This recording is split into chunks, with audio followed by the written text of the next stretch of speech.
When last we left our intrepid adventurers, we were being given another vision of a dark future by the Obelisk. The previous one had been a dark future for cricket. This one, initially anyway, looked like a bright future for serendipity. We arrived in... Where was it? Any place in particular, or just sort of a generic... First there was like this dreamlike overview of the whole world, where it was obvious that Gnomish culture had taken off everywhere. Now, Gnomish culture is really... actually, originally in world building, the Gnomes were described as Devil Wears Prada mixed with junior high school. That's their culture. So they're super obsessed with fashion. They dress really nicely. They can be kind of vindictive like junior high school, but that's actually not what the vision was about. But they're showing like everyone's dressing. The gnomes tend to wear veils, so everyone's wearing veils. They're all acting like gnomes, and it's like spreading over the world. Not everyone, but it's very popular. And then it comes to a tent. The gnomes go around in these big tents, and there's this big fancy tent. And there's a bunch of people sitting. There's a stage. And everyone is in hushed silence with anticipation for who's going to take the stage. And someone said, there's this, it was human. I would say it was human. I don't remember what it was. There's a human there saying, wow, I'm so glad I became a gnome just for this moment. And everyone's excited. And they had a chance to talk a bit before anyone came to the stage about what was going on. But I think Serendipity thought this was pretty cool. Yeah, she thought this was awesome. Most awesome thing. I was kind of like, Gnomish culture is not too bad, aside from the enslaving of the Ponin and stuff, but, There's a huge mix of all the races, except maybe Oblin there, but they're all dressed like gnomes. And there are gnomes there, too. And eventually, someone comes on the stage to announce, now the person you've all been waiting for, Serendipity Van Goldstrider Malor, Butcher... Serendipity Van Goldstrider Malor, Slayer of the Butcher of Brackenridge, Toppler of Towers, Shepherd of Souls, Strider through Time, Doom Delayer, Salvation of Children, Star-Lord, End of the End, Conduit of Redemption, and Role Model to the World. And Serendipity Van gets on the stage and stands up and starts, and everyone just goes wild for her. Right. And the Serendipity, like, from the party who's just watching this in the vision, is just some random gnome in the audience, and seems pretty good. And doesn't seem like a dark future. So she starts giving this speech, and she's just saying this speech, and the party's waiting, and they were chatting about stuff. And eventually she comes to the climax of her speech. She says, and now for something that's very close to my heart. Long ago, our ancestors opened some ancient doors. And the party knows that the ancient doors, the gnomes were the ones who actually opened the doors that let the void creatures in the first place. And it's long been said that those doors should not be opened. And I at one time was completely opposed to it. But I was caused to change my mind about this. And then suddenly her enforcers in the crowd start, a bunch of them... They seal the doors. They seal the doors, and they start rounding up the crowd, and a bunch of them turn out to be doppelgangers.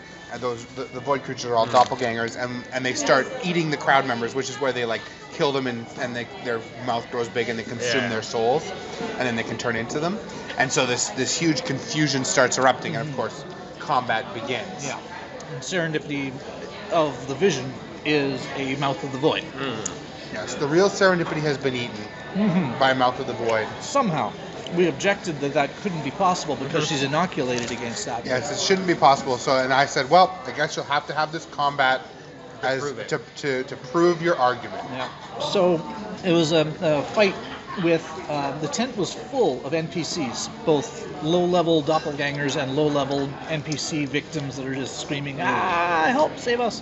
So the whole tent counted as difficult terrain and was doing damage, just, inherently. Who was it that had this thing that was all defensive? It was closest to this area effect or something that would defend everyone in it? Well, the first thing that happened actually was that Croesus jumped on the stage and attacked Serendipity. We started calling her Dippy, because that's like the joke insult name that no one would ever dare call Serendipity because she cares about her name so much. Right. So the evil Serendipity we called Dippy, and he attacked her, and the first thing that she did was her move where, because that's Serendipity, she swapped places with the real Serendipity. Serendipity took the damage. And now Dippy was where Serendipity used to be, which actually was a very poor tactical move. I had just decided that she would do that on the first hit no matter what, just as like to set the tone for the combat. Right.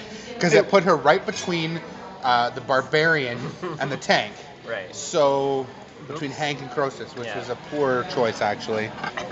Very poor choice. So Cricket went early because I had the make everything awesome for the rest of the encounter type things. So rather than attack anything, I went to the center of the tent. There's a post in the center of the tent, and I climbed up it, and then sort of announced to the whole tent. I did a diplomacy roll to rally the NPCs and have them fight back better. And then I used, Anthem of Progress, which gives it's a huge area effect, and everyone in it, all allies anyway, can crit basically 50% of the time with their basic attacks, which isn't so great for high-level characters like us because our basic attacks are pretty sucky at this point. But now all those, there's so many NPCs that they're not even drawn on the map. It's just like this is a sea of ebony bodies. as now they're all critting half the time, and they've been rallied to the cause. So that sort of turned things quite advantageous to us. Right. And then I made that crit table is getting a lot of exercise. Yeah. So what I did was, at the start I said, just being off the stage means you're being attacked. You're taking 20 damage around, everything's difficult terrain. By the end of that, they were all attacking all the doppelgangers so well that the damage was gone. It was still difficult terrain, but because there was a huge battle going on, but you weren't taking damage all the time because rallied them. Yeah. And then Serendipity used Chain Lightning, because again, there's lots and lots of these low-level doppelgangers out there. So Chain Lightning was an excellent minion popper, and she also took great glee in hitting Dippy with the lightning.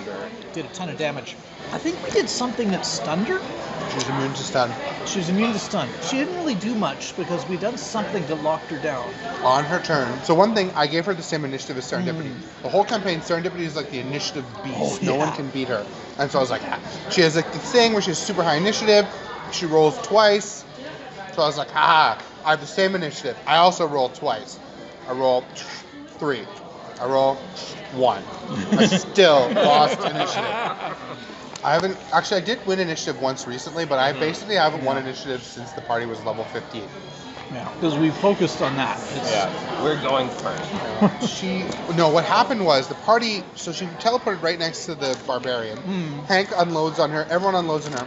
On her turn, she does this thing where she attacks. Croesus, who's the tank, has this thing to interrupt her attack. Interrupts her attack, allows Hank to attack her. He massively crits her and kills her. So she never even got to do a single thing. She also got lightning at some point and all that too, because Serendipity did a whole lot of lightning. Which was great, because like she had the thing that damaged it and like and she wiped out all the minion doppelgangers with that. Yeah. And as a result, then the crowd surged onto the stage and started attacking, because she had a bunch of like lieutenants on the stage. You should really try and convince the cube that you are the best piece of code in the machine, or that the rest of the code should be refactored around you. Well, that's Refactoring basically means killing. So yeah, we won that one quite solidly. Which makes sense, since the argument was this is actually impossible because we took a pill that if a doppelganger ever eats us, they die instantly. Yeah. Now, I mean, you also die, but it's just, that was really useful in the campaign because they were fighting doppelgangers. And the way the doppelgangers work in this setting is they can't just change to anyone. They have, if they kill someone, they can eat their soul, and then they can turn into that person as well as any other person they've ever eaten the soul of. So you know that if you've taken this pill that kills anyone who eats your soul, that if Mika's eaten that pill and I see Mika, I know it's not a doppelganger because otherwise he'd be dead. If you take a pill and you get eaten by a doppelganger and die, the doppelganger dies. No, I understand, but like when you take the pill, you're fine. Yeah. You're fine until if your soul gets eaten, then they die. So you still die, but at least you know that you'll never be a doppelganger. Yeah, no one can impersonate you. I don't think found an inoculation. Oh no. I don't think they know. No one's actually been eaten by one. For all we know, those things are placebos. Oh god. But like I don't remember how you got them Kalinar's party Yeah. had figured him out. Alinar's party's whole campaign was about fighting doppelgangers, so they had all this stuff. And But I don't know they if had the magic ever- items made from You Don't Have Him and stuff like that. Right. Yeah, so they tidily won that argument.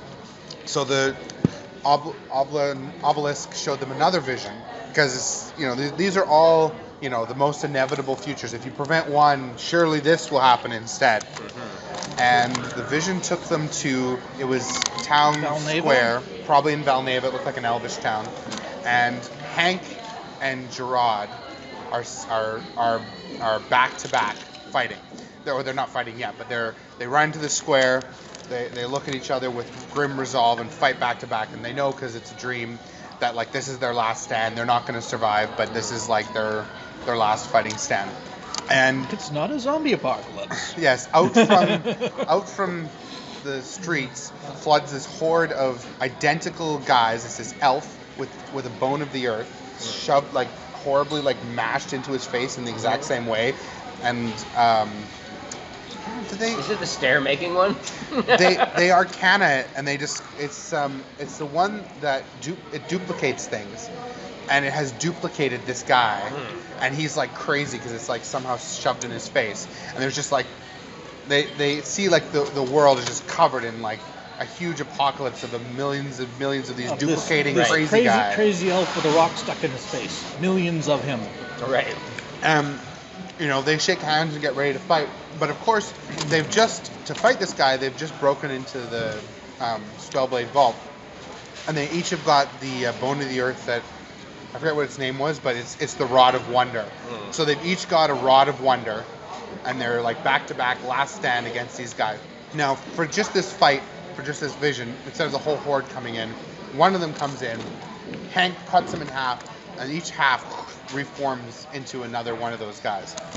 And so then that's going to be the fight. Because it's a vision and they're having this argument, the party is suddenly there, because whatever, they're representing Hank. And they all have rods of wonder, and they're having this battle against this guy that duplicates. And the way the duplication works is you damage him, I take the damage off his hit points, and then I make a copy of that guy with half of the hit points of each. And This is what you alluded to? so then this is the DM's worst nightmare. Every and time- he did it to himself. every time you hit them, you are for sure doing damage. Like, you're not losing anything, but it makes a new guy. And then they started doing things like saying, the first thing they said was, we're going to start splitting these guys. And when they split, they keep their status effects. So we got to make sure to get all of our status effects on early. And that's where my hell began. Yeah. Can you have fracture or health? No, I would. One would have one more hit point than the other if that ever happened. That did happen a lot. So we immediately started doing things like stunning and stuff like that. So some of them were stunned and some of them were etc.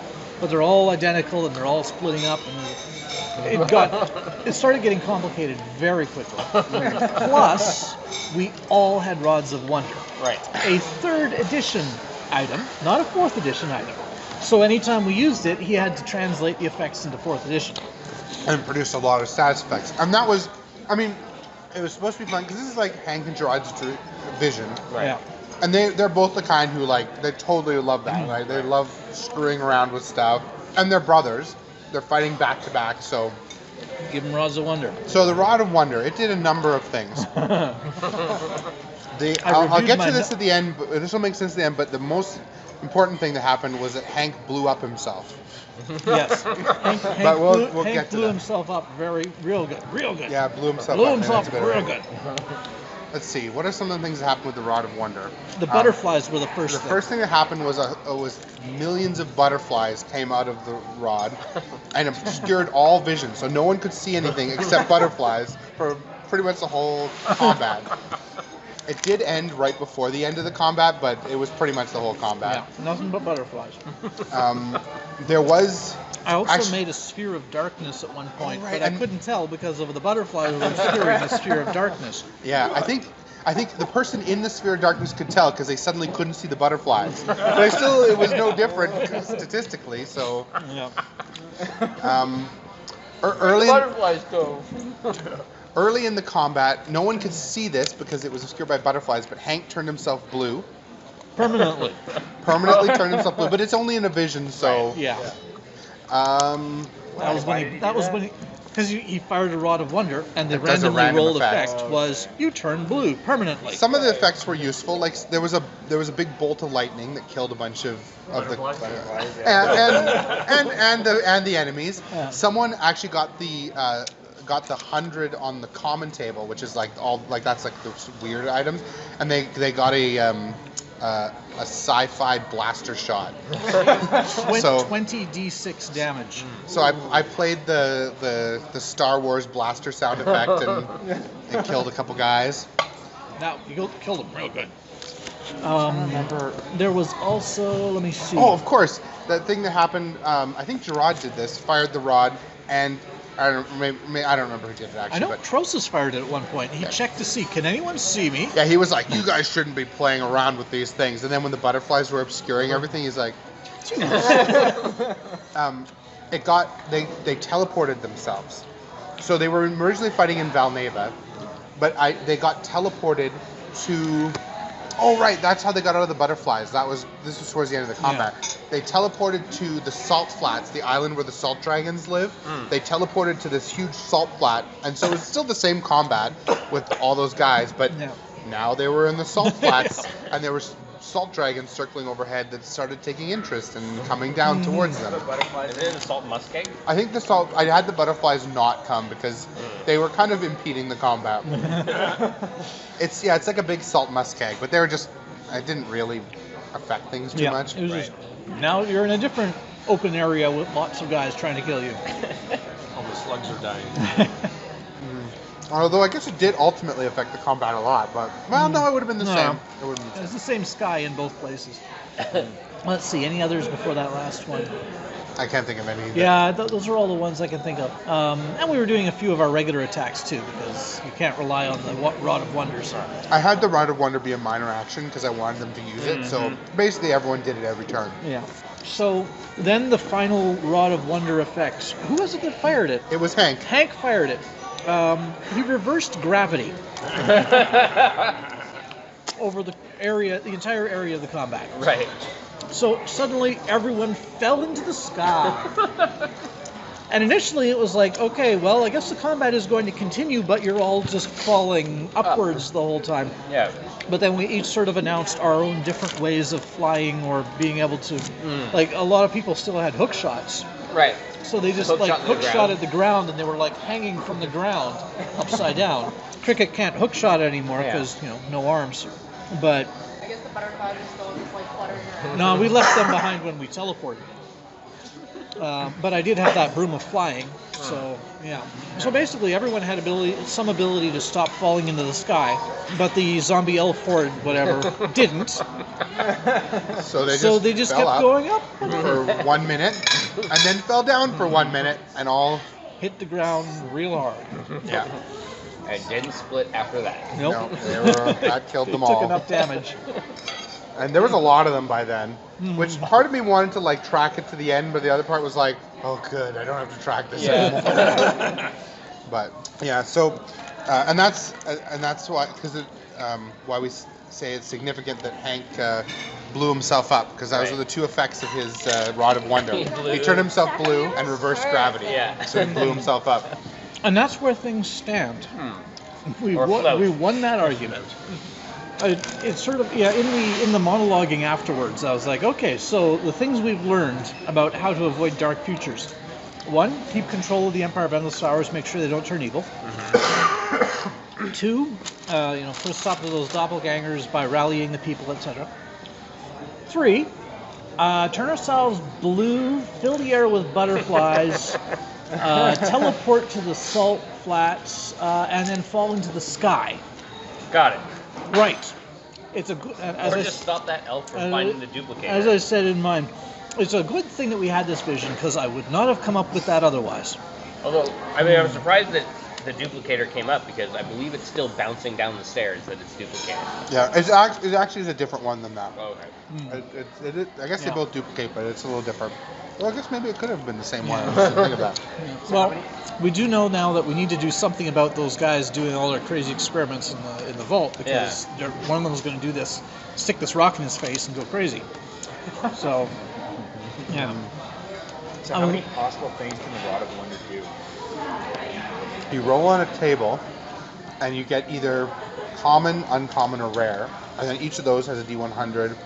I'd say there's probably a total of maybe 40 different things. But there's a certain number of them on the rare table that I just wouldn't use because they don't make sense in this campaign. Because the rare table, which is only I think 4%, they all teleport you to different planes of existence, which don't even exist in this universe, so it doesn't make sense. I proposed afterwards that what would happen is in time. they'd teleport you That would actually make sense. into the chasm in a place that's like that. Right. But actually, teleporting in time would have been quite sensible. Yeah. Or it's in a vision, so you can't even screw things up. Yeah. Wouldn't the void people like that though? Because they just teleport to nothing and they're suffering. Well, they see themselves as suffering heroes because they like whenever you kill the void creatures, they're always like, oh, they love being killed, but they're like, I need to exist as part of my, holy quest to end existence. Okay. It's For you. It's it's my suffering. For the team. Yeah. It's like making a Meeseeks and then telling it to kill everything. Right. It's going to be very annoyed Yeah. because it's going to take a long time. Yeah. So next session, we'll see how many remaining arguments this obelisk has, and then we will deal with it.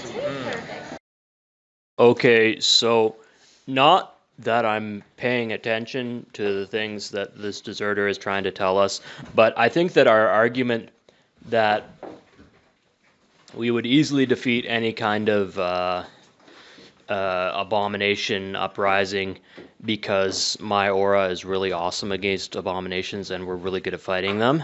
That's a good argument. But I think that the argument that it's okay if there's terrible magical catastrophes because we just do other stupid random magical things until one of them worked is a bad argument. Just not that we're keeping score or anything, or that I'm paying attention, but I do think that.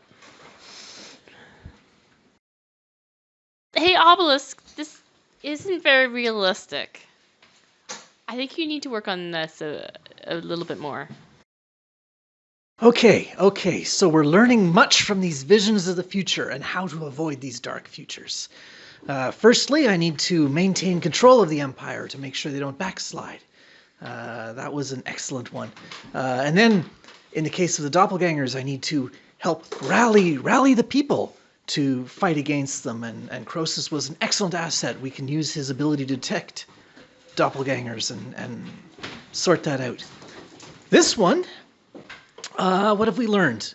Well, when hordes of elves with stones stuck in their faces attack us, we need to fill the air with butterflies and a sphere of darkness, teleport to the salt lands, fire a tremendously powerful bolt of destruction through some of them, then fall into the sky, and that will sort it out.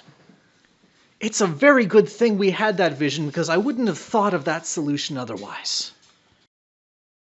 Wow, I feel so tall. Hey there, little Croesus. You look so tiny and cute. Did you know that you got a spot on the top of your head? You should clean that. Is that food or something? Huh. Oh yes, addendum. I almost forgot the most important part of the plan. We have to make serendipity enormous. I'm not sure how that helped, but let's just do what we did to make it work. Oh, I really wanted to bite someone. It was just Poisonous. I was in a very bitey mood. And it felt like it might have helped, but the situation just didn't arise for it. Maybe next time. I blew myself up because I'm blue and I'm going up and I don't know what's happening anymore.